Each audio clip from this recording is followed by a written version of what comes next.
deux petites questions. Il me semble que vous avez dit, c'est prudent. Ce qu'on rapporte de ce que j'ai dit, si jamais vous savez ce que j'ai dit. Je n'ose pas imaginer ce que ça a comme conséquence pour le reste.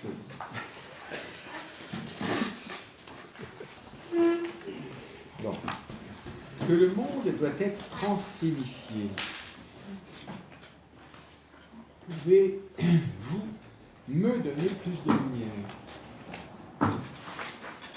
Et quel serait le rapport avec l'icône?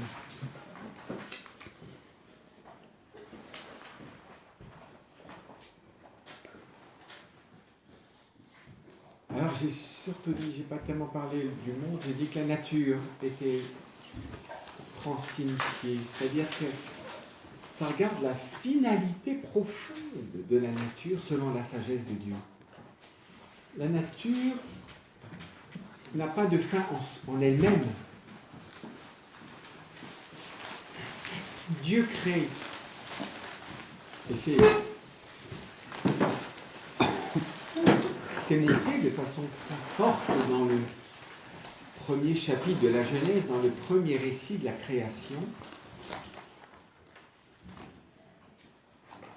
à travers cette première semaine du monde,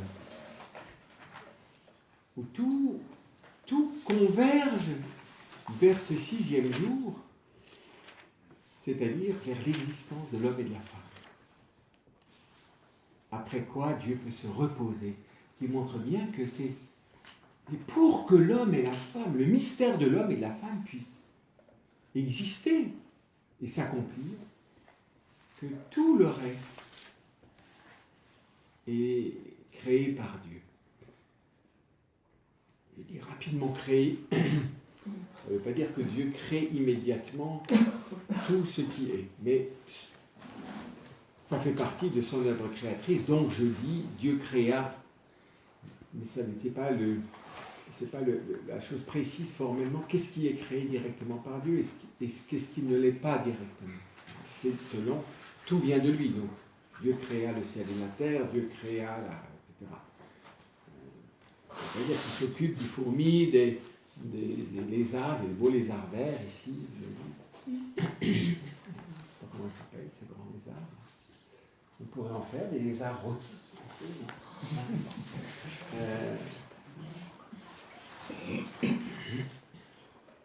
Donc tout est pour que le mystère de l'homme puisse s'accomplir. C'est transsignifié.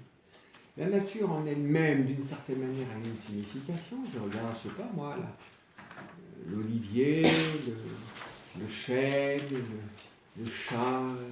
Il y a une intelligibilité de chaque nature, et spécialement aussi donc de tout le cosmos et de l'homme qui implique une nature en vue de sa personne, mais la personne est regardée par Dieu en vue d'être fils de Dieu. La créature étant la plus appelée à être fils de Dieu. On pourrait dire la plus appelée dans quel sens? C'est-à-dire dont l'existence va être totalement saisie par le fait d'être ce que l'on de devenir ce que l'on est, selon le dessein de Dieu, selon la vocation de Dieu. Seul l'homme est dans le temps, parmi les créatures spirituelles. Seul l'homme est dans le temps, du fait de sa condition corporelle. Et à cause du corps, il faut tout l'univers. C'est à cause du corps qu'il y a tout le cosmos, hein, à cause du corps humain. S'il n'y avait pas le corps humain, ce n'est pas la peine qu'il y ait un cosmos. Réfléchissez. Mais vous avez vu ce que c'est que... J'allais dire, ce que ça coûte au Créateur. Notre-Dame, c'est pas grand-chose à côté. Hein. D'ailleurs, la cathédrale est le symbole du cosmos en vue de ce mystère chrétien. C'est ça.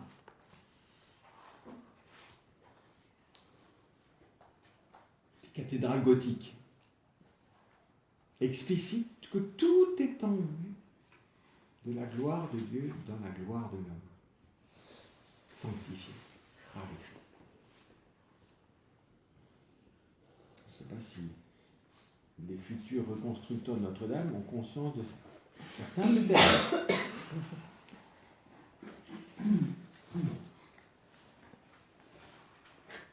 On pense qu'il suffit de cogiter, d'être brillant pour entrer dans ce mystère. C'est incroyable aujourd'hui. C'est fou. Hein. C'est une initiation au grand sens. C'est cette transsignification. C'est pour ça que dans l'icône qui nous montre le royaume de Dieu, l'icône nous laisse voir le royaume de Dieu présent parmi nous.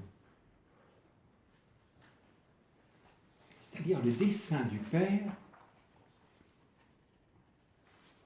s'accomplissant mystérieusement, de façon cachée, à travers le mystère du Christ et à travers la foi. On ne peut pas avoir accès au royaume de Dieu sans la foi. C'est le royaume de la foi. Et la foi vivante, qui implique d'aimer, de croire, d'aimer et d'espérer. C'est pour ça que dans l'icône, rien n'est montré comme c'est dans la nature. Vous comprenez ça? Pour que je vois toujours, c'est l'image de la foi. C'est pour ça que pour eux, elle fait partie essentielle de la liturgie. C'est l'image de l'Église, parce que c'est l'image de la foi. Ce n'est pas l'image du souvenir. Ce n'est pas l'image de l'émotion. Ce n'est pas l'image de la décoration. Tout ce qui fait. Nous, on a fini par faire des décorations. Alors, on peut décorer, mais la décoration, c'est pas directement la liturgie, la décoration. La décoration ne regarde pas la foi. C'est l'analogue de la piété, de la dévotion par rapport à la liturgie. C'est pour toucher mon individualité, ma personne individuelle. Nous ne sommes pas sensibles de la même manière, ni ouverts de la même manière à toutes les choses. Donc, la dévotion, on pourrait dire, c'est une adaptation, on pourrait dire, du mystère de l'icône à chacun. Donc, c'est plus l'icône, souvent, même chez les orthodoxes. Ils ont les tableaux les plus sucrés dans les fins fonds de leur alcôve. Donc, voilà, même s'ils crachent dessus, ils disent c'est horriblement catholique, c'est mochement catholique, c'est vrai, mais ça sert à quelque chose, le catholique. C'est moche, mais ça aide la dévotion. Parce que nous, devant une icône, on va dire ça ne me plaît pas. Bah, c'est pas le problème. Mon goût n'est pas à la mesure du mystère. Ça ne te plaît pas, c'est pas grave. J'aime pas le grégorien. Bah, tu l'aimes pas. Mais c'est pas le problème que tu l'aimes. C'est le chant de l'Église. Et celui qui l'a le plus affirmé, c'est qui? Qui est celui? Est-ce que vous me le montrez?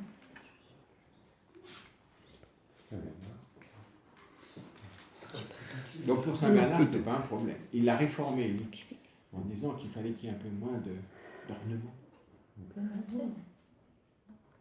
Alors, on tombe dans le panneau en disant Benoît XVI. C'est certainement Benoît XVI. Eh ben, le concile l'a dit, c'est vrai. Pie X, on tombe dans le panneau, c'est sûr qu'on allait parler de Pie X. Avant, c'est Charlemagne. Charlemagne, oui, c'est lui qui a organisé le chant grégorien au-delà du vieux romain, oui, mais plus récemment. Paul VI, il l'a dit, mais de façon assez tempérée. Cardinal Sarah, il n'est pas pape.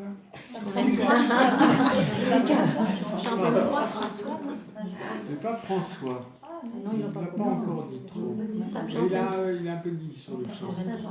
Comment tu dis? C'est Saint Jean-Paul II. Ouais, Jean-Paul II.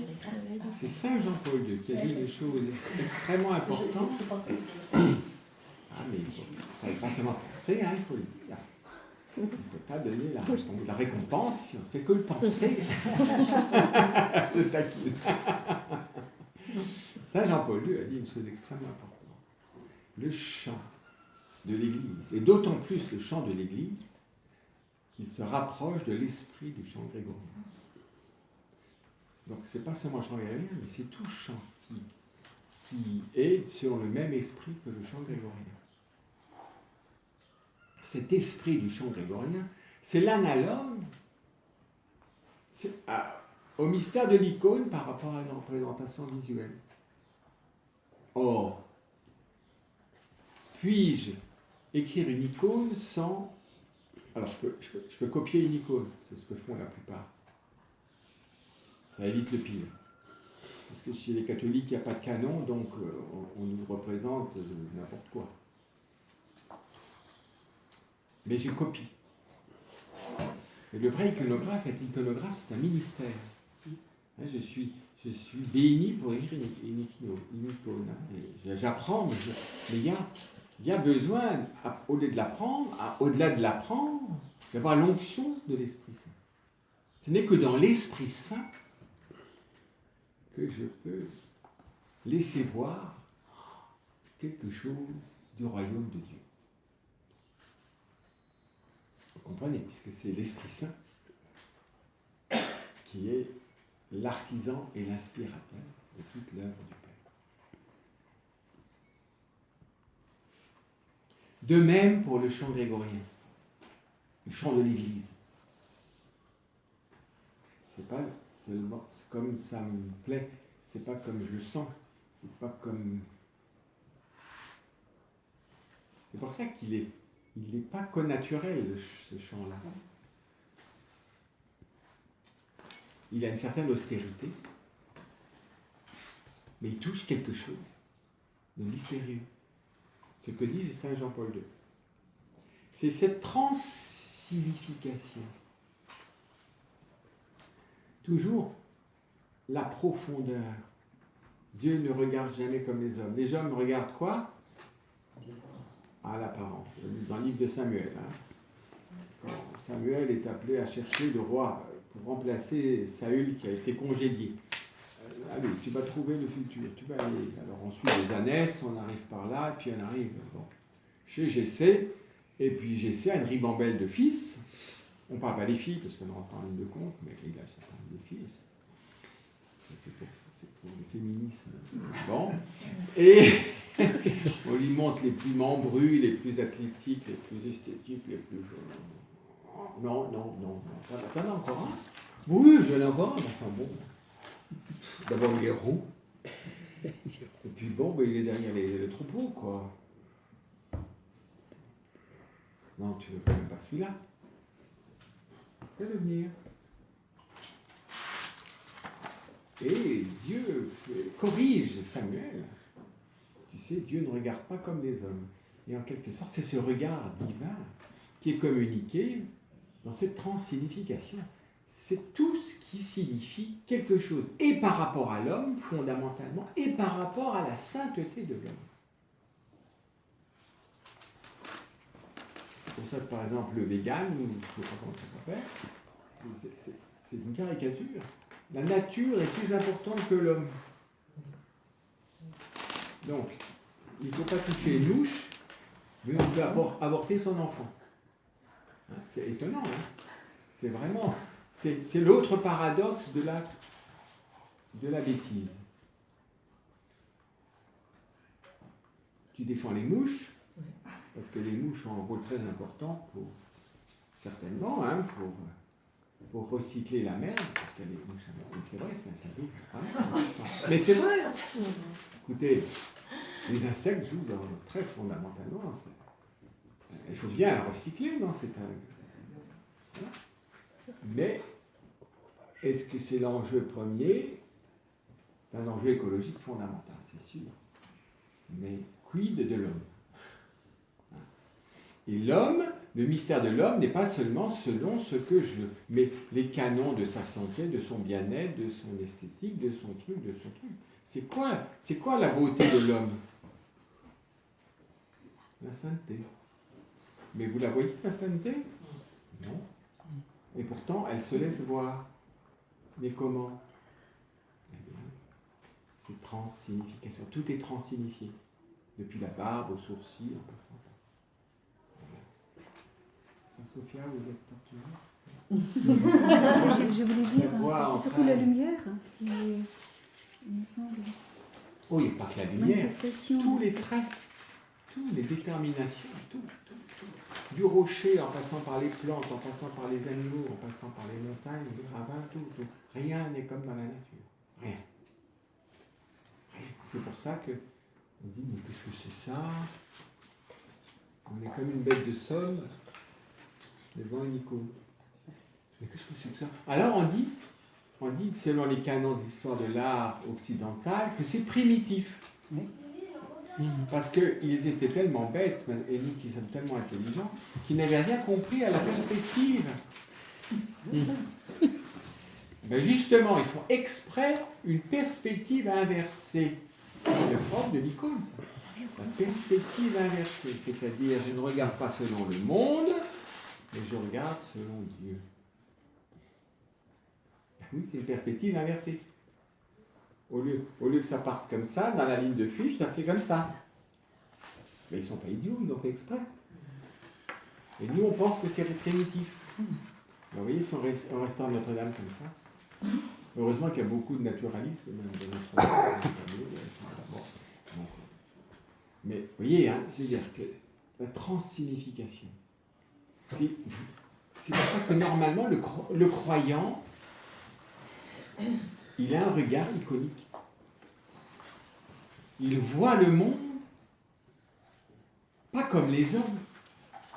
Il apprend à voir le monde comme Dieu. Il apprend à voir sa vie, ses événements comme Dieu. Alors, j'arrive à la deuxième question. Vous avouerez que la transition a été bien trouvée. Vous ne connaissez pas la deuxième question? Non, on fait confiance. Il y a une question très importante. C'est la théologie des possibles.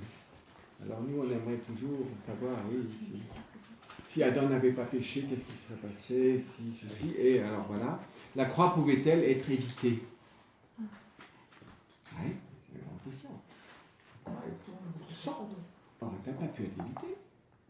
Il semble que cela était annoncé dans les Écritures. Qu'elle serait évitée? Non. La croix. Il semble que cela était annoncé, qu'elle pouvait être évitée. Non, qu'elle allait arriver. Ah oui, cela allait arriver. Oui, qu'elle allait arriver. Ah non, c'est oui. Alors, Isaïe est le grand annonceur, des siècles avant. Des siècles. Il y a une grande annonce. Tous les poèmes du serviteur souffrant annoncent, même des siècles avant. Isaïe, c'est donc... 750 ans. Combien? 750 ans avant. 750 avant, voilà. C'est un prophète d'Israël. Enfin bon, quand est-ce qu'a été écrit Isaïe? Je ne vais pas rentrer là-dedans. Mais en tout cas, le prophétisme d'Isaïe regarde le royaume d'Israël avant son exil. Mais si les hommes avaient ouvert leur cœur et qu'il n'y avait pas eu le procès, ah oui, il n'y aurait pas eu la passion.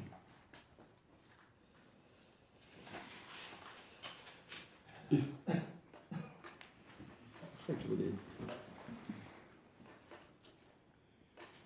Là, on est vraiment devant le dessein même de Dieu. Et face au mystère d'iniquité, ce qu'avait bien encore contemplé le pape Saint Jean-Paul II, le mystère d'iniquité. Ce mystère d'iniquité qui fait partie de l'élection spécialement amoureuse, spécialement aimante, plutôt, spécialement aimante par le Père de sa créature ultime qu'est l'homme,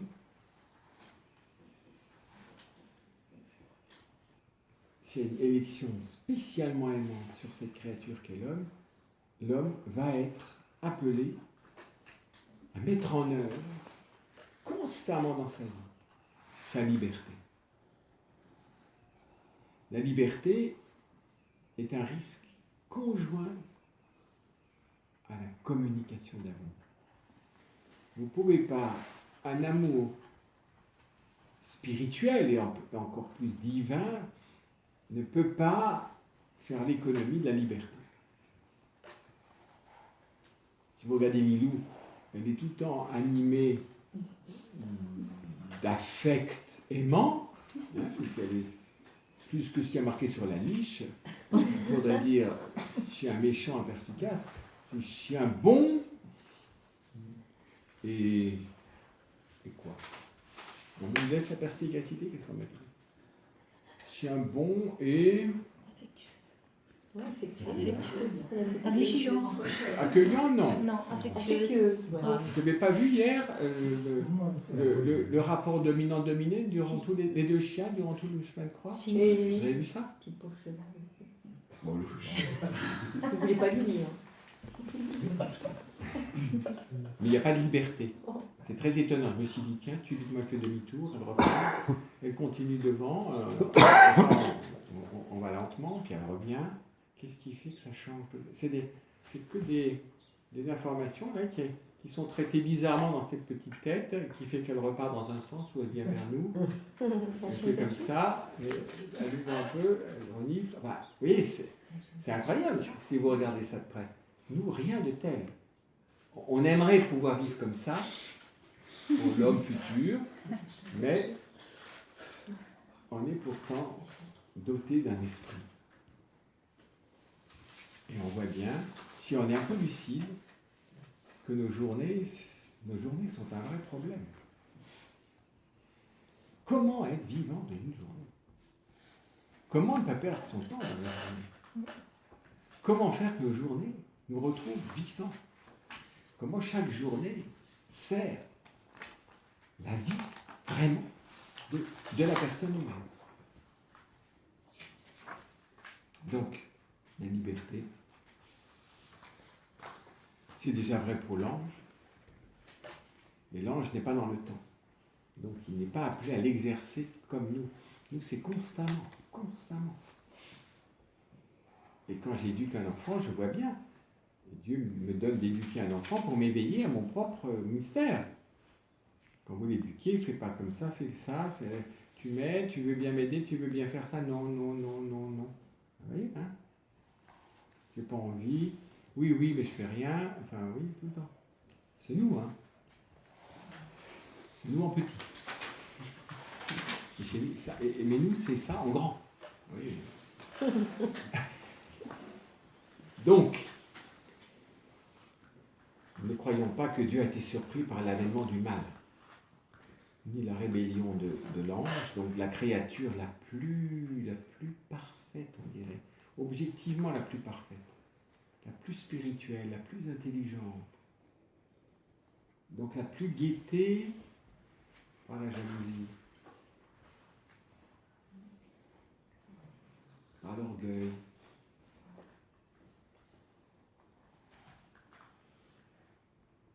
Et donc, Dieu a continué son œuvre malgré, enfin, si tant est qu'on parle comme nous, comme si Dieu créait dans le temps. En fait, c'est en fonction de ce qui se passe que Dieu crée. Et nous, sinon, c'est une projection humaine, c'est pas comme ça. C'est que si Jésus a durci son visage pour monter à Jérusalem, le Père a, si j'ose dire, durci son visage pour aller au bout de son dessein créateur. C'est-à-dire que l'homme, qui est la créature la plus contestée, parce qu'il révèle le plus qui est Dieu, à travers ce dessein fou sur l'homme, qui apparemment connaît l'échec le plus total à travers le péché originel, les premiers hommes. Il y a tous les ingrédients pour que l'amour puisse se révéler en se servant des œuvres du mal. C'est incroyable.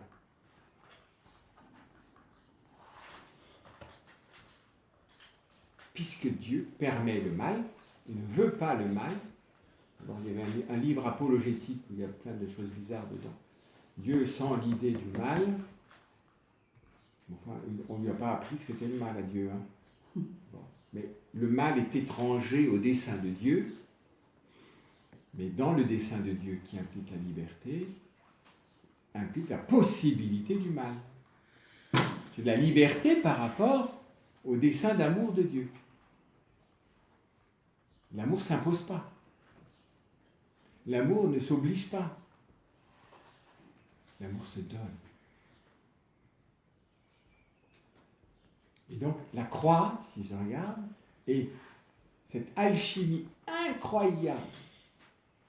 Je ne sais pas si vous l'avez touché hier pendant le chemin de croix et pendant la célébration de la Passion. Cette omniprésence du mal et sa victoire apparente devient le lieu épiphanique de révélation, de manifestation du mystère de l'amour comme nous ne pouvions pas l'imaginer. Ce que l'homme n'a jamais vu, ce qu'il n'a jamais imaginé. Voilà ce que Dieu a fait.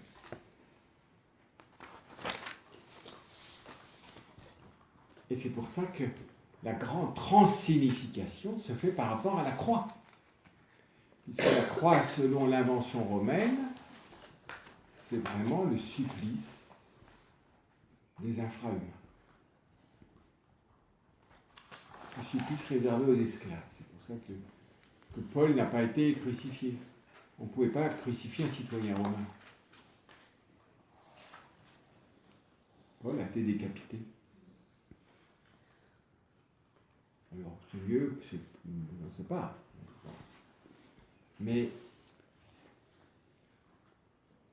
c'est le supplice, on pourrait dire, le plus vil. C'est pour ça que l'épître aux Philippiens exprime bien l'équité de condition divine ne retint pas pour lui ce rang qu'il égalait à Dieu, mais il s'est anéanti, prenant la condition de serviteur, même d'esclave, et voilà, et du coup ça va, ça, jusqu'à la mort, et la mort sur la croix. C'est la mort infamante. C'est pas seulement la mort, mais la mort infamante. Donc vous voyez, vous êtes devant le déchaînement le plus grossier, extrême du mal par rapport à l'humanité la plus vivante, la plus belle, dans ce sens que rien ne nous rend plus beau que d'accomplir la volonté du Père. C'est quand on vit la volonté du Père que nous devenons beaux. C'est la vraie beauté, c'est celle-là. C'est ça la beauté de la sainteté, c'est ça la perfection. Comme le dit l'Épître aux Romains, chapitre 12, ce qui est parfait, c'est quoi? Ce qui plaît à Dieu. Ce qui est parfait. Hein? Ce qui plaît à Dieu. Ce qui plaît à Dieu. Donc ce qui est selon sa volonté. Pas ce qui plaît à Dieu selon son goût. Non, selon sa volonté. Il n'y a pas d'esthétisme ou d'esthétique chez Dieu. Ce qui plaît. En Dieu, beauté et amour sont un. C'est notre rêve, mais chez nous, actuellement, la beauté, c'est pas l'amour. C'est pas le bien. Il n'y a que dans la sagesse, il y a une convenance entre la beauté et le bien. Et l'icône veut montrer une beauté conjointe au bien. La beauté de l'icône, c'est la beauté de la sagesse de la croix.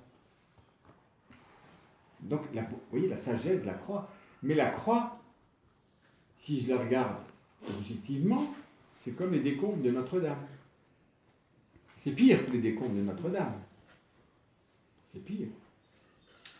Mais je peux trouver des résonances entre l'horreur de Notre-Dame, les signes qui y demeurent, le ravage sur le corps du Christ et les signes de beauté cachés sur le crucifix. Ce que manifestent les reliques de la Passion, et spécialement toutes les reliques qui touchent le corps du Christ, du corps martyrisé, saccagé du Christ. Les reliques qui touchent le corps saccagé du Christ manifestent sa gloire. C'est vrai pour le linceul de Turin, c'est vrai pour la coiffe de Cahors qui est exposée là, dans la cathédrale de Cahors. C'est vrai pour le suaire de Manopolo, c'est vrai pour qu'elle n'est pas vraiment celle de la Passion. Enfin bon, il y a peut-être un peu. On l'a rhabillé, je ne sais pas si c'est vraiment tout à fait. Bon, peut-être. Et puis il y a d'autres suaires de Aix-la-Chapelle qui sont d'autres linges qui ont été autour du cadavre du Christ. Et puis le suaire de Oviedo, qui est donc, voilà.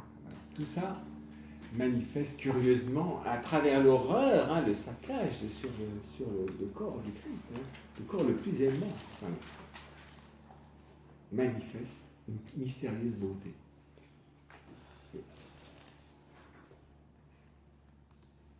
Donc on pourrait dire, dans la justice originelle, et vous voyez, c'est nous qui raisonnons comme ça, parce que le mal et la rébellion des créatures n'a pas surpris Dieu.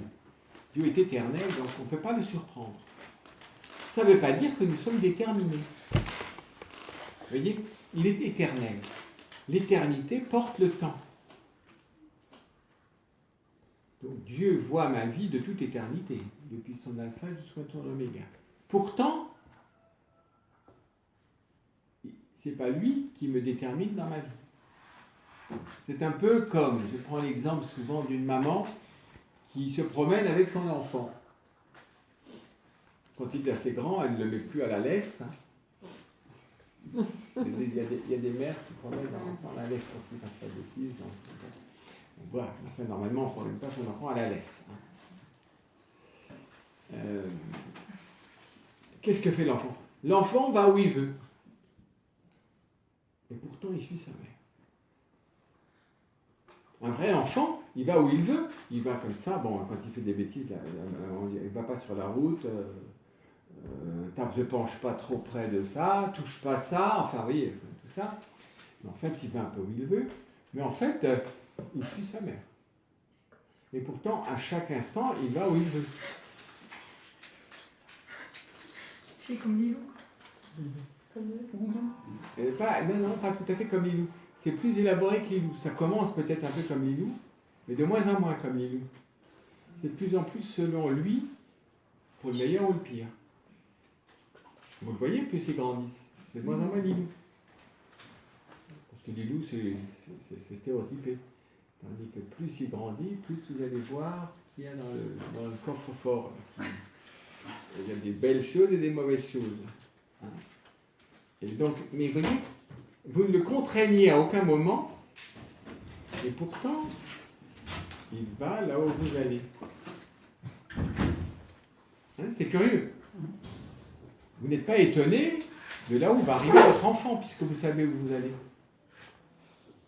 Et pourtant, il a choisi librement chaque fois où il est allé. C'est une petite image, c'est pas... Mais comment la liberté est conciliable avec le fait que Dieu sait parfaitement comment ma vie va terminer. Et pourtant, alors, c'est pas la peine de la vivre. Mais si! Il me la donne à vivre. Et je dois m'efforcer à chaque instant de faire les choix les plus conformes à sa volonté. Il me donne de choisir à chaque moment les choix conformes à ma volonté. Bien que lui sache de toute éternité ce que je vais choisir et où je vais être. C'est pour moi qu'il me donne mon existence et ma liberté. C'est pas pour lui. C'est pour moi. C'est le propre de la bonté de donner à d'autres de vivre, s'il le veut, la plus grande communion avec lui. S'il le veut. Vous comprenez ça?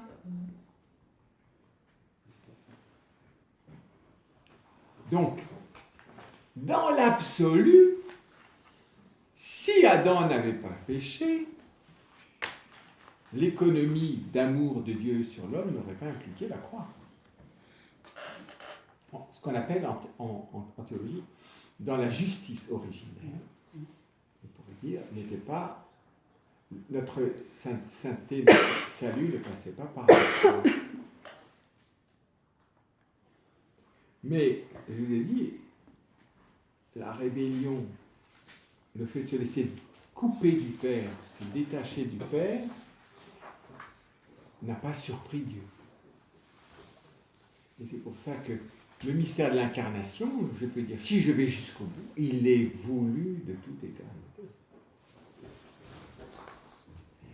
Et encore plus que le mystère de l'incarnation, ou dans le mystère de l'incarnation, et prolongeant ce mystère de l'incarnation, notre place incroyable dans l'œuvre même de Dieu, qui est spécialement manifestée en Marie, qui est élue pour être la mère du Verbe, et être la première Église, l'Église par excellence.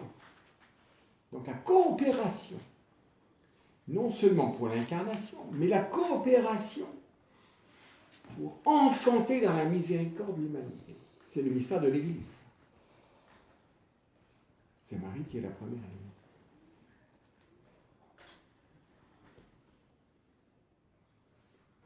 Église. Qui fait que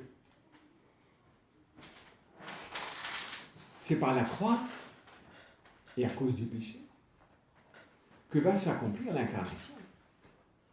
Et une super incarnation, si je veux dire. Une incarnation jusqu'à l'extrême. Puisqu'il s'est fait chair, pas seulement en devenant homme, mais en étant l'agneau immolé. Tellement cher que cette chair devient l'aliment de vie, le pain de vie. C'est une chair toute vivante de l'amour, comme il est impossible que la chair humaine puisse emporter un plus grand. Puisqu'il nous a aimés jusqu'au bout. Quand on dit jusqu'à la fin, jusqu'à l'extrême, il faudrait peut-être plutôt dire, jusqu'à l'extrême, il nous aima, on l'a vu hier, juste avant le lavement des pieds, il les aima jusqu'au bout, jusqu'à l'extrême, jusqu'à la folie, jusqu'à l'excès, je ne sais pas, enfin, Saint Paul par là, propter nimiam caritatem, à cause du trop grand amour. À cause de cet amour trop grand, on dit trop grand. Il n'est jamais trop grand l'amour, mais il est tellement grand que je ne peux même pas dire comment il est grand. Sans limite. Et l'amour répugne à la limite. C'est l'amour vraiment lui-même. Et qui se communique, et dans laquelle l'Église est appelée à être vivant de cette même folie d'amour. Elle doit être aussi folle d'amour que le Christ a été fou d'amour. Comme Marie a été folle d'amour, parce que c'est elle qui a été la plus proche de la folie d'amour du Christ. C'est pour ça qu'elle est assomptée et elle est couronnée. C'est-à-dire, elle participe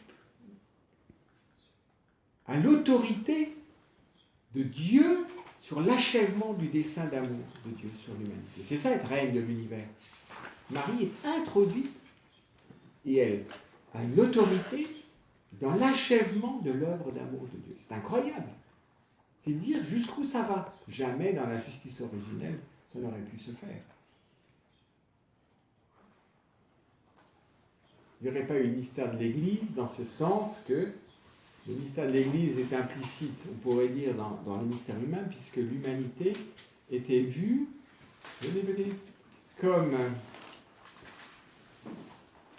une immense famille dont le père aurait été Adam,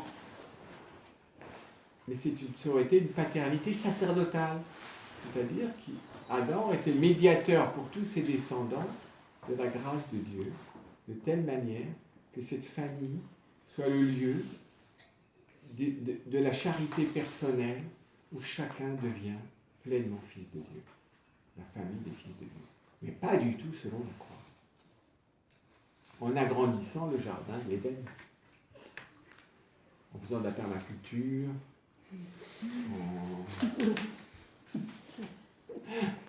en engendrant les petits hommes dans la charité sponsable, dans des choses incroyables. l'éducation aurait été. On aurait éduqué sans, enfin, un peu comme Marie et Joseph ont éduqué Jésus. C'est une éducation totalement positive. Il n'y a pas eu un éclat de voix, ni un coup, ni rien. De la part de l'enfant, pas un non, ni rien. C'est pour ça que ce que Marie vit quand Jésus a 12 ans, c'est un gouffre. Elle ne comprend rien. Rien. C'est un mystère qui annonce le samedi saint.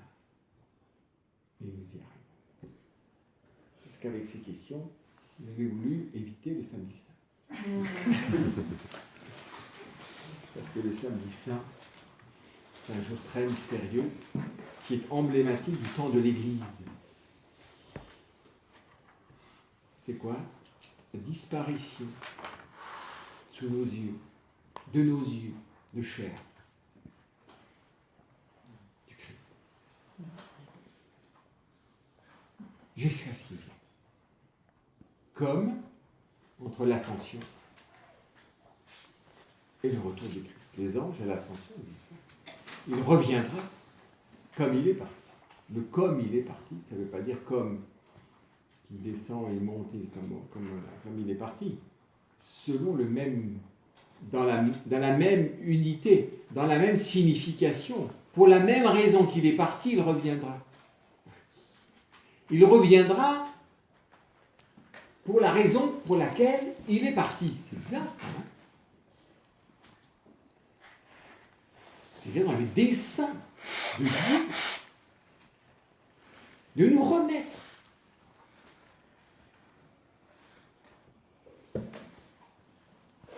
Cet amour qui a œuvré durant toute la vie du Christ et spécialement à la croix, afin que, comme l'épouse qui a reçu l'amour de son époux, porte, c'est-à-dire donne la croissance, la maturité au fruit de l'amour de l'époux pour le mettre au monde. Et qu'il puisse lui dire, qu'elle puisse dire, voici ton nom. Aujourd'hui, on ne dira plus ça, hein. Mais normalement, c'est comme ça que parlait Adam. Hein. Comment on disait ça? Elle m'a donné, mon épouse m'a donné, je ne sais pas, 20 enfants. Ah, quel époux j'ai eu? Elle m'a donné 20 enfants. Fut un temps, c'était une bonne nouvelle. Hein. C'est pour ça que je vous dis. Aujourd'hui, vous restez bien neutre. Plus il y avait d'enfants, plus c'était extraordinaire. Mon épouse m'a donné 20 enfants. Jean-Sébastien Bach en a eu 19. Pas tous vivants. Hein. On mettait au monde, on enterrait beaucoup. Et c'est très étonnant, hein. Comme la mort des enfants, elle faisait partie ordinaire de la vie des parents. On voit bien d'ailleurs dans la famille Martin.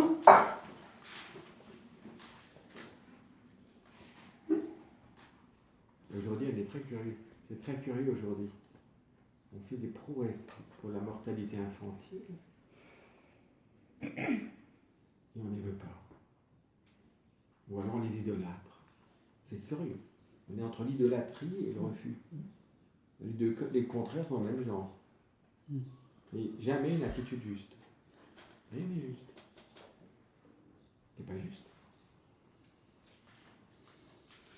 C'est faussé. Vraiment, le châssis est faussé. Quand l'homme quitte la vérité, la recherche de la vérité, donc il quitte Dieu, il est vraiment détraqué. Parce que ce qu'a proclamé Benoît XVI. Vous voyez les détraquements dans l'Église, mais voyez-vous, vous êtes détraqué? L'Église est le miroir du détraquement des hommes. Ce que tu vois, c'est ce que tu es. Ah bon? Ah oui.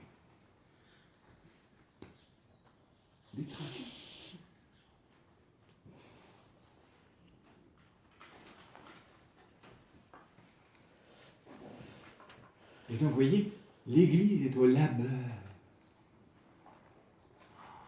maternel.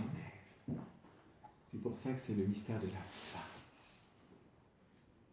qui est au cœur de l'Apocalypse, qui marque l'économie divine sur ce temps de l'Église.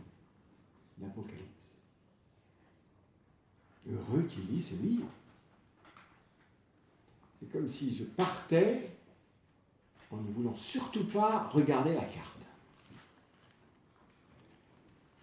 Ah, nous partons en voyage. T'as une carte avec toi? Oh non, surtout pas. Non, non, moi j'invente ma vie. Alors, quand vous partez en voyage, vous pouvez inventer votre chemin, parce que vos vacances, on peut dire que vous êtes les artistes de ce temps de vos vacances. Vous pouvez en faire ce que vous voulez. En tant que vacances. Pas en tant qu'être humain, mais en tant que vacances. Vous avez le droit d'avoir de la fantaisie pour vos vacances. Mais la vie humaine, ce n'est pas des vacances. C'est un voyage. Un peu comme les traversées de la mer de Galilée.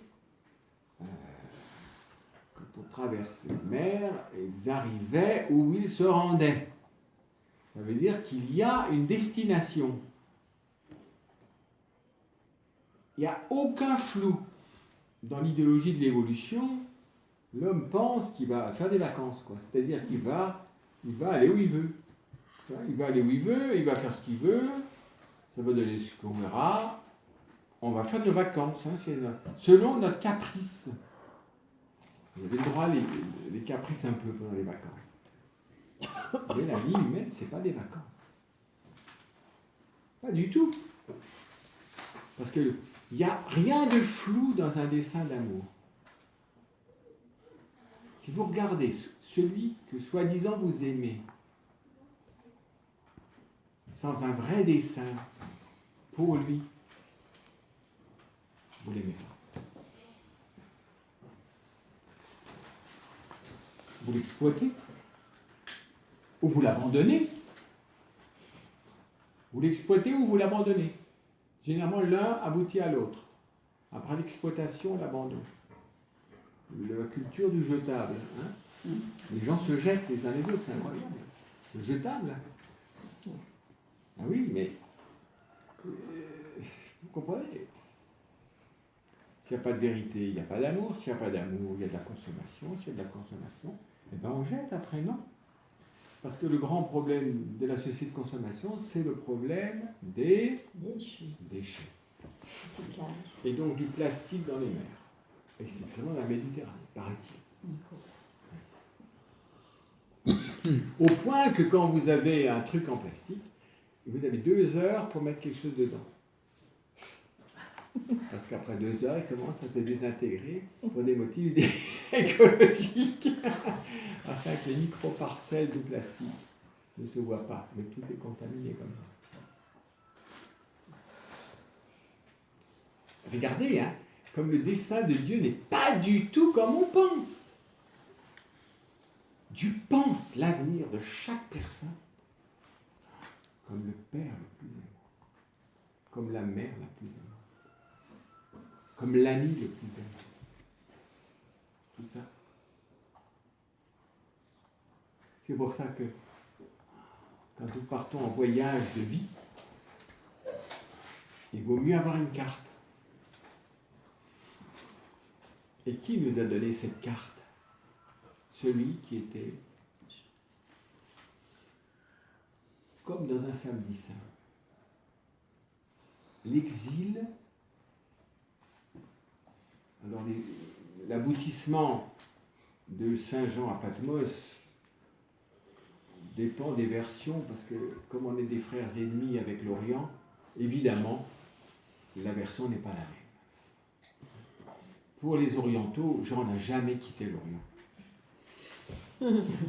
Pour les occidentaux, pour les latins, quand même, c'est pas possible que Jean ne soit pas venu à Rome. Mais Jean 23 a lâché Jean à Rome. puisque selon la tradition, Jean a subi un martyre à Rome. Le supplice de l'huile bouillante. Normalement, c'est un martyr, hein, le supplice de l'huile bouillante. Hein. Il n'y a que les frites qui sortent indemnes, c'est-à-dire meilleures qu'elles y sont entrées. Parce que si vous les mangez avant qu'elles entrent dans l'huile bouillante, je vous donne du courage, 2 portions suffiront. Mais si elles sont bien dorées et tout, on a de la peine à être tempérant pour la pomme de terre. Hein, voilà. Eh bien, ce qui se passe pour les frites, c'est arrivé pour Saint Jean, c'est-à-dire que il est sorti indemne du chaudron d'huile bouillante avec une peau moins ridée, puisqu'il était vieux.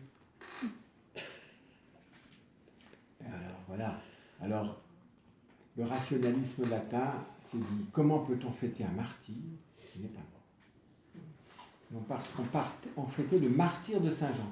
Pas Saint Jean martyr, mais le martyr de Saint Jean. Hein? Montrant qu'il ne témoigne pas par sa mort, mais par le fait d'être vivant par-delà la mort.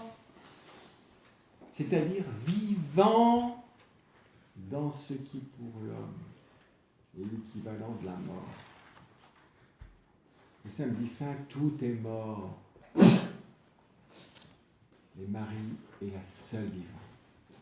Saint Paul VI aimait dire que durant ce grand samedi, toute la foi de l'Église est présente en Marie. C'est la seule qui croit parce qu'elle aime et donc elle espère. Et si elle espère, elle Vie. Elle attend. Et je dis, elle attend. Est-ce que l'Église aujourd'hui attend? Elle attend quoi?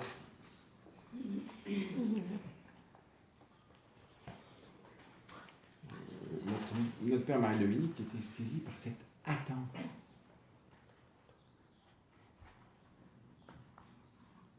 Comment ça se fait qu'on attend? Ah, parlez pas de la fin des temps. Ça va affoler tout le monde. Ça. Ah oui, et toutes les idoles risquent de tomber, donc tout le monde est affolé. Donner des idoles au Louvre pour les garder. On garde nos trésors quand même. Parce que s'il arrive une horreur, les trésors sont détruits. Dieu est bon, hein, parce qu'il a permis que beaucoup de choses ne soient pas détruites avec Notre-Dame. On a eu chaud.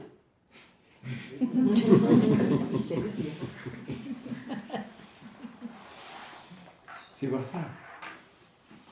Jean a reçu la carte, la grande révélation sur ce parcours, qui est vraiment la promenade dans le parc public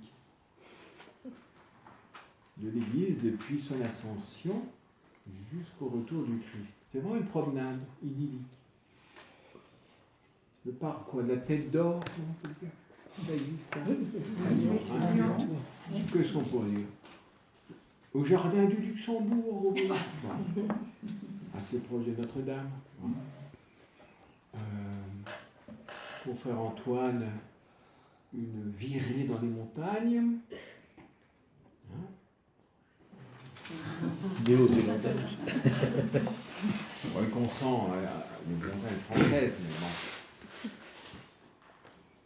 C'est dire un peu plus périlleux. Non, c'est quelque chose. Ce que l'Apocalypse montre. Ce grand samedi saint de l'humanité. À cela, nous savons que la dernière heure est arrivée. À la présence des antéchrists. Vous voyez, c'est même pas là. C'est la dernière heure, c'est le dernier temps. On pourrait dire, dans les 24 heures qui représenteraient toute l'histoire de l'humanité, nous sommes à la dernière heure. Le temps de l'Église. Le temps de l'achèvement, la dernière heure, qui doit être dense, de la densité de la vie du Christ. puisque Dieu vivant l'homme, il nous montre ce que c'est que d'être vivant. C'est lui le vivant. Et Marie est la vivante, parce qu'elle vit unie au vivant. C'est pour ça qu'elle est vivante. Elle est d'abord dans l'action de grâce de la miséricorde de sa conception, donc elle est prête à être visitée par Dieu comme personne, en devenant la mère de Dieu, et donc devenir la vivante, en devenant la Sochia, la coopératrice, la compagne, l'épouse du Christ. Et c'est pour ça qu'elle est la première église, pour vivre ce temps où tout nous est remis. Normalement, le Christ il n'est plus là selon le mode humain. C'est ça le mystère de l'ascension. Il n'est plus présent parmi nous selon le mode humain. Ça ne veut pas dire qu'il n'est pas présent parmi nous, mais il n'est plus présent selon le mode humain. Donc il est pour nous absent. Psychologiquement absent. Vous pouvez lui parler très fort. Si vous arrivez à avoir son numéro de téléphone, avec les portables, ça doit marcher. Vous me le donnez. Si vraiment, est-ce qu'il a le téléphone? Est-ce qu'il a un numéro de téléphone? Est-ce que c'est vraiment... Il nous remet tout et il ne nous laisse pas de téléphone. Vous savez, une belle préfiguration de ce samedi saint. C'est Moïse qui monte sur le Sinaï. Le peuple est tout seul en bas dans le désert. Qu'est-ce qu'ils font tout de suite? Des idoles. Vaudor. Eh bien, pour bien comprendre ce temps, regardez ça. Ça nous démange. Et même il y a un évêque, plus qu'un évêque, c'est quasi papa. Je ne sais pas qui était le pape, si c'est Moïse ou Aaron. En tout cas, celui qui est resté, c'était Aaron. Et qui a présidé à la fabrication du veau d'or? C'est pas un gredin, c'est Aaron.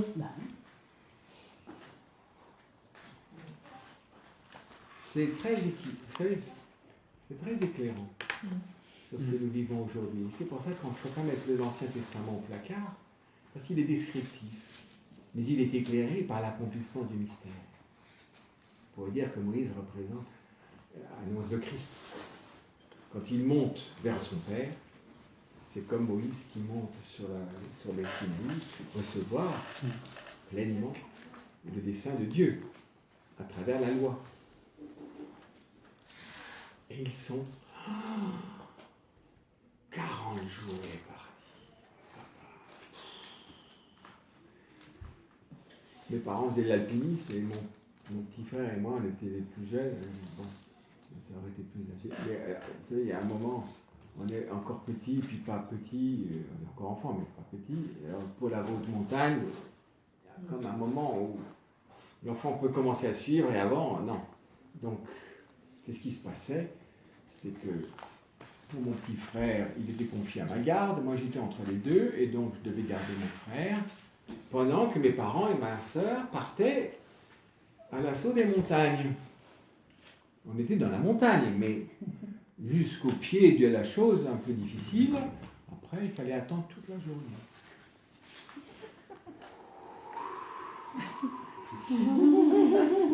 Il fait beau, oui, il fait beau. Au début, c'est bien, on joue, bon, on voit les oiseaux, on mange à midi, on nous a laissé quand même quelques heures. Après, ça commence à durer l'après-midi, oula. Ils viennent, non? T'entends quelque chose? Non.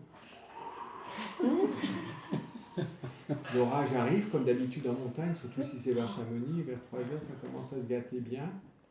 4 heures, 5 heures, personne. Le soleil est couché, il fait froid, dès que le soleil disparaît, il fait glacer. Tu le vois, non, personne. On commence la pluie, puis l'orage, bien entendu. On se réfugie comme on peut. Tu les vois venir? Non.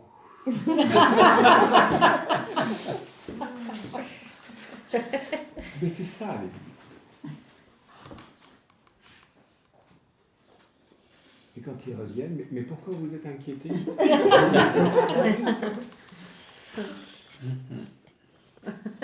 Vous croyez que vous aurez abandonné, mais vous croyez qu'on a pris des risques inutiles?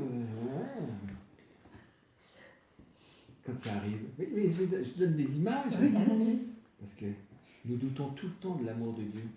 Je dis hier que c'est la dernière chute, ça.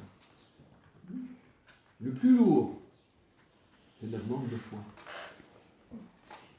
Le Christ dit, quand je reviendrai, trouverai-je encore la foi sur terre, comme nous, avec mon petit frère qui attend le retour sous les trucs. Alors quand la foudre arrive, on ne sait pas où il faut se mettre, s'il vaut mieux être enfin pas sous un arbre, mais bon, dans une grotte. Oui. On apprend à s'aimer parce qu'on se blottit l'un contre l'autre, parce qu'il fait froid. C'est nul.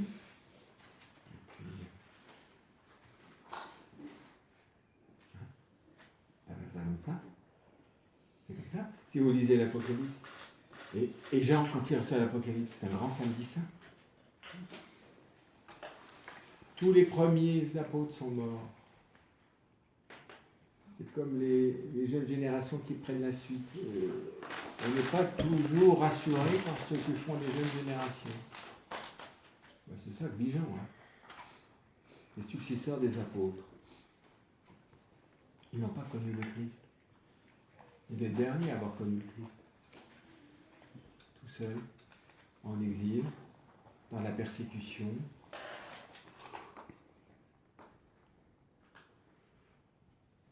Dans un endroit où, où tout l'Empire romain a rassemblé, comme en Guyane, vous voyez, quand c'était les travaux forcés en Guyane, vous voyez, Patmos, c'est la Guyane de l'Empire romain. Donc il y a des gens charmants là. C'est une très belle île, mais alors...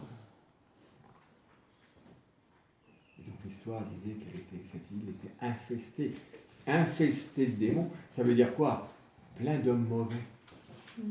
En tout cas révoltés, furieux, comme dans une prison. Aux travaux forcés. Il y avait des mines. Donc il n'a plus de nouvelles, il n'y a pas de portable, il n'y a rien. Tout seul, au milieu de ça. Que va devenir l'Église?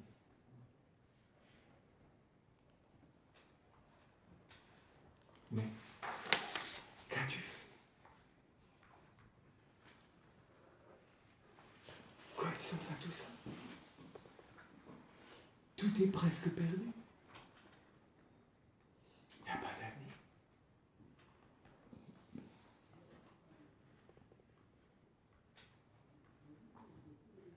Apocalypse. Révélation. Ça va vous donner. On l'a vu ensemble, maintenant il faut le relire. Pourquoi c'est si précieux? Pourquoi c'est si important? C'est le livre du samedi saint. Le livre de l'invincible espérance. Alors que l'homme n'a plus d'avoir l'appui tangible du Christ. Il est mort. Il est ressuscité, oui, mais il n'est plus là. Donc pour nous, c'est comme s'il était mort. Pour l'homme psychique, c'est comme s'il était mort. Ça nous fait de belles jambes. Il est ressuscité, oui, mais il est bien là où il est, puis moi, hein, je suis là en train d'attendre dans la tempête. Reviendra-t-il? Oh non, il a dû leur arriver un malheur. Donc, ça veut dire ils ne reviendront plus, et donc nous sommes abandonnés. Vous voyez ça? Eh bien, c'est ce que nous avons dans le crâne.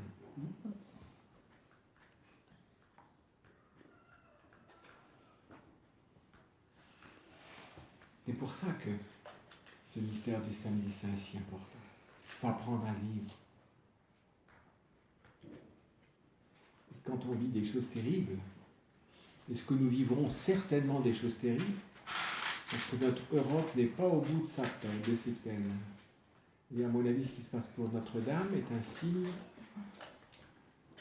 prophétique.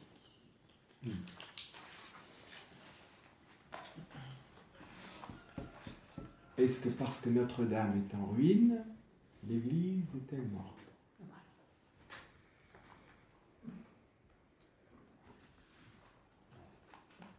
Est-ce que c'est parce que Notre-Dame est en ruine, nous montrant en grandes lettres l'état de notre cœur d'occidental et de notre culture et de tout le truc?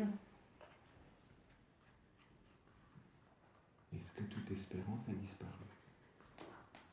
Non. Et peut-être qu'on n'entrera jamais plus dans Notre-Dame. Mais pour vous dire, mon espérance n'est pas là. C'est pas là.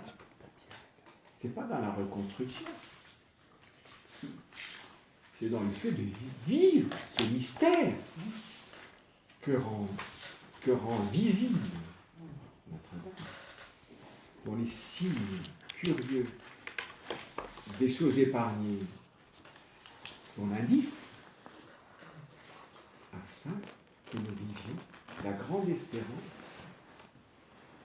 dans ce qui est un champ de ruines.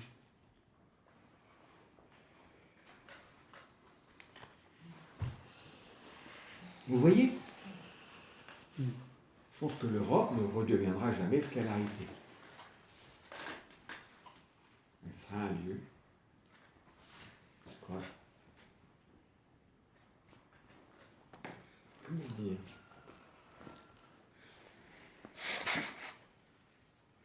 de ruines. Pas seulement de ruines physiques, mais en fait c'est des ruines spirituelles. Dont nous devons être les prophètes de l'achèvement dans le Christ. Dans le Christ, pas ailleurs.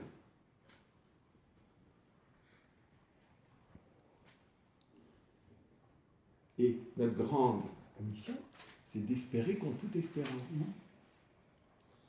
Et si possible, de ne pas construire de veau d'or. Un ersatz du mystère de la croix, de l'économie divine de la croix.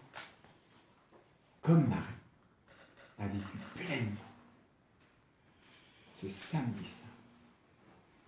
Ce samedi saint. À travers sa douleur, la douleur de Marie, il ne faut pas la rendre psychique. Elle est douloureuse. Mais sa douleur intensifie son amour et son espérance. Comme peut-être il y a un article qui est paru, quelle est cette mystérieuse tristesse qui nous a tous touchés en voyant Notre-Dame brûler? Mais qu'est-ce que c'est que cette tristesse? Même pas pour des croyants. C'est quoi cette tristesse? Pourquoi je suis triste comme ça? Pourquoi ça me touche si profond? Ah oui, bon. Bon, alors, on la fera plus belle qu'elle était. C'est fuir le truc. Il y a quelque chose de toute façon irréversible, même si vous la reconstruisez. Ce ne sera plus la même. Mais, vous voyez, elle est douloureuse. Cette souffrance creuse la poids de son amour, incarne son amour. Et plus son amour est fort, plus sa certitude est sa vie. C'est curieux ça. C'est pas une souffrance qui l'a détruit. Cette souffrance incarne le fait que qui nous séparera de l'amour de Dieu? Qui? Dans l'Épître aux Romains, chapitre 8. Ça, je crois que ça peut éclairer de façon très belle d'ailleurs. C'est le mystère de Marie qui vit ce temps particulier.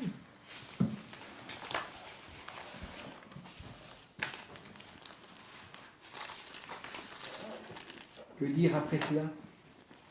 Si Dieu est pour nous, qui sera contre nous? Hein, c'est fort ça. Si Dieu est pour nous, qui sera contre nous? Qu'est-ce que ça veut dire? Peu importe qui est contre nous. Personne ne peut rien si Dieu est pour moi. C'est ça la massive espérance. Lui qui n'a pas épargné son propre fils, vous pensez qu'il épargnera l'Église? Mais ça veut dire quoi? S'il ne l'a pas épargné, si pour que son amour soit donné jusqu'à l'extrême aux hommes, s'il n'épargne pas son Église, c'est pour que l'Église puisse donner jusqu'au bout le Christ aux hommes. Mais nous, quand on prie de façon religieuse, on prie pour être épargné. Après, il me dit qu'il n'exauce pas. On pourrait dire, je vois des jeunes à genoux sur la place Saint-Michel et tout, qui prient devant Notre-Dame qui brûle, et pourquoi cette prière n'arrête pas les flammes? Hein? Même l'archevêque est là. Vous voyez ça? Mais vous savez, il faut regarder de près ça. C'est ça toujours la sagesse de la croix. Lui qui n'a pas épargné son propre fils. Mais c'est un extrême honneur quand il ne nous épargne pas, parce qu'il, comme pour Job, il nous fait confiance jusqu'au bout. Il croira. Il faut souvent prendre Job. Enlève-lui tout ce qu'il a. Tu vas voir, il va te maudire en face. Enlève-lui. Oui. Mais il est encore en bonne santé, hein. Touche à sa vie, tu vas voir, il va te maudire en face. Ah ben tu peux le torturer, sauf qu'il ne meure pas, parce que s'il meurt, on ne pourra plus rien prouver. Donc tu le laisses juste en vie. Mais tout le reste, en tout cela, Job ne maudit pas. Et même, c'est là qu'il touche au chapitre 19, l'extraordinaire espérance parmi ça la résurrection. Ah, il est extraordinaire. Il n'a pas épargné. La plus cruelle dans l'affaire, c'était sa femme. C'est une anti-épouse. Parce que le diable se sert de la femme pour faire des anti-épouses. Une diablesse. Ah oui. Elle est toujours l'inverse. C'est un singe inversant. Il singe Dieu. Mais il inverse tout. Au lieu d'être le soutien de Job, c'est horrible. Vous avez déjà vu les paroles de la femme de Job? Dans le tableau de la tour, c'est terrible. Job est là sur un truc pour ronger de partout, et elle a un beau tablier, vraiment bien repassé. Hein. Vous savez, il y a tout propre, enfin vraiment. Elle est là. C'est vraiment les pouces vraiment compatissants. Prenez ça, vous verrez, c'est l'antithèse de la compassion de Marie.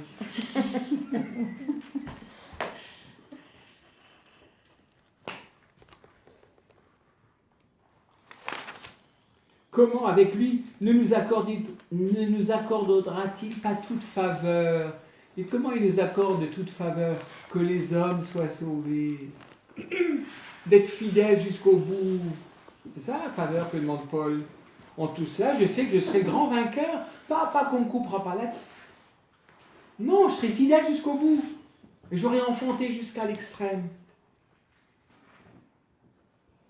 Qui se fera l'accusateur de ceux que Dieu a élus? C'est ce qui se passe aujourd'hui. Qui se fera l'accusateur? Personne ne peut m'accuser. Si je vis l'élection de Dieu, si je deviens fiat à Dieu. Oh, on veut m'accuser extérieurement, mais cette accusation ne porte pas. Qui se fera? C'est Dieu qui justifie. Qui donc condamnera?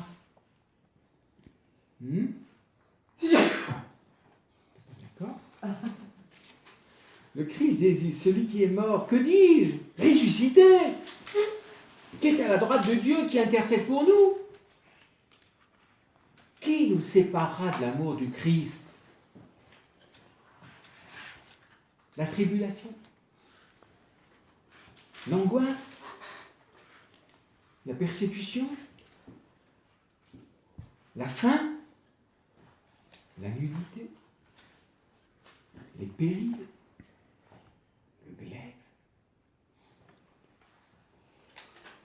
Selon le mot de l'Écriture, à cause de toi, on nous met à mort tout le long du jour. Nous avons passé pour des brebis d'abattoir. Mais en tout cela, nous sommes les grands vainqueurs par celui qui nous a aimés. Oui, j'en ai l'assurance. C'est ça la foi. Une âme ainsi d'esprit. Ni mort, ni vie, ni ange, ni principauté, ni présent, ni avenir, ni puissance, ni hauteur, ni profondeur, ni aucune créature ne pourra nous séparer de l'amour de Dieu. Manifesté spécialement à la croix. Épiphanie. Dans le Christ Jésus, notre Seigneur. Vous savez, j'aimerais bien, Saint Paul ne parle quasiment jamais de Marie, jamais explicitement, il dit qu'il est d'une femme, mais il est en train d'écrire Marie, Saint Christ. Qui nous sépare de l'amour du Christ?